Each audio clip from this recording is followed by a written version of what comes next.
A reading from the book of Judith. When the noise of the crowd around the council had subsided, Holofernes spoke to Achior in front of the entire group, those from the Mediterranean coast, the Moabites and the Ammonite mercenaries. Chapter 6. Achior, who do you think you are, acting like a prophet? Who are you to tell us not to go to war against the Israelites because some God will defend them? Nebuchadnezzar is our God, and that's all that matters. He will send his army and wipe these Israelites off the face of the earth.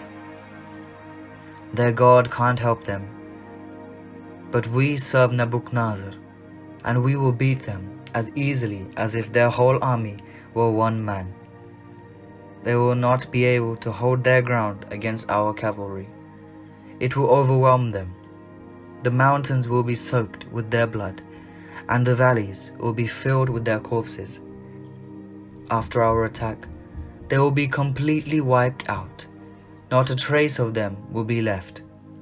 This is the command of Nebuchadnezzar, the Lord of the whole earth, and he doesn't speak idle words.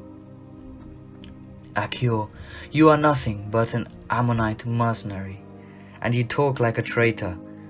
You will not see me again until I come and punish this race of runaway slaves, and when I do, my soldiers will be put you to death. You will be just another name on the casualty list. Now my men will take you into the mountains and leave you in one of the Israelite towns, and you will die with the people there. Why look so worried, Achior? Don't you think that the town can stand against me? I will carry out all my threats. You can be sure of that. Then Holofernes ordered these men, who were waiting in his tent, to seize Achior, to take him out to Bethulia, and hand him over to the Israelites. So the men seized Achior and took him out of the camp into the valley. From there they led him into the mountains, as far as the spring, which was below Bethulia. When the men of that town saw them approaching, they picked up their weapons and ran to the top of the hill.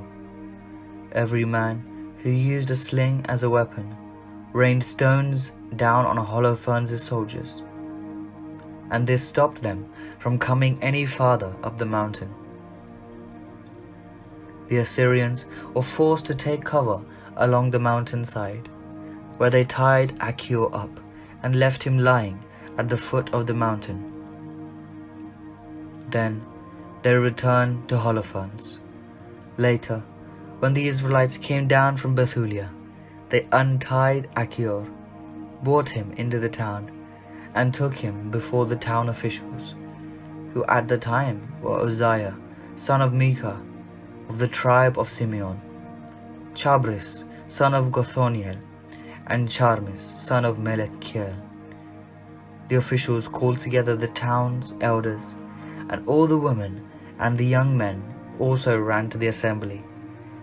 Achior was brought before the people, and Uzziah began questioning him.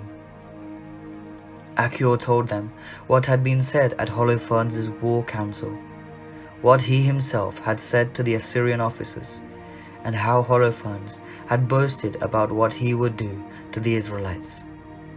When the people heard this, they fell on their knees and worshipped God. They prayed, O Lord of God of heaven, look how our boastful enemies have humiliated your people. Have pity on us and help us. Then they reassured Achior and praised him for what he had done. After the assembly was over, Uzziah took Achior home with him and gave a banquet there for the elders. All that night they prayed to the God of Israel for help.